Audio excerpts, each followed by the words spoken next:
Do you have any questions from this Mike? What's up, Mike?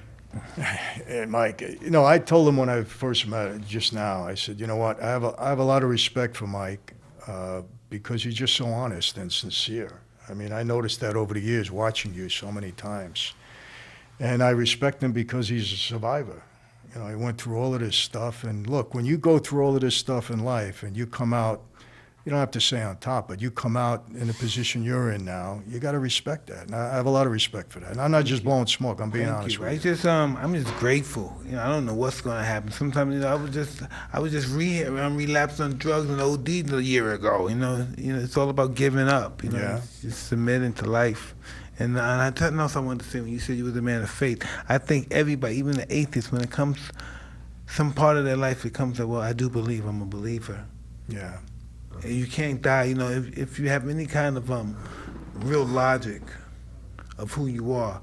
It's almost, I don't know, because I don't know how people think, but how do you die? Do you go into your grave believing that there's no greater being than you, that you're the greatest force in the world and there's nothing greater than you that you have to bow to? How do you go to your grave thinking that? It's hard. I'll tell you what, Mike, that night that they walked me in that room, I grew up as a Catholic, but I wasn't religious at all, but I was praying, man. You think you're meeting your maker, you But pray. what do they say? Have you been, this is what I wanted to ask you.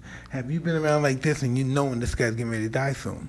Yeah. And then like we're all hanging out, like all of us in here, and we're all drinking, talking like right now. And you know, this guy's gonna die in probably 20 minutes, if not an hour. If he's lucky, in an hour, huh? Yeah, it's tough. It really is. I mean, you got to have kind of an animal nature if it doesn't bother you, you know?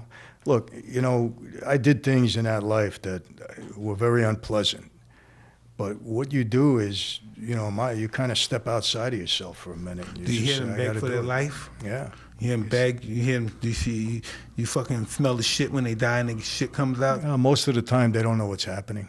You know, if they walked in a room, it's boom, and that's the end of that. You know, they don't even know. But, yeah, I mean, I've seen guys pretty scared. Have they ever walked in a room and said, is everything going to be all right, Mike? Have you ever somebody say that? Yeah? On the way there. Yeah, Mike, is everything going to be all right? Yes, everything's good. You know, it's not a good feeling. And you know some guys that feel that they know something's going to happen. You can feel that, too. They know something's going to happen. Yeah. Huh? Yeah. Wow. Yeah, when you get that sense, it's tough. You know, you can't mask it. I don't care who you are. Yeah, you can't mask that. But it must be when that happened, you must say something's different today.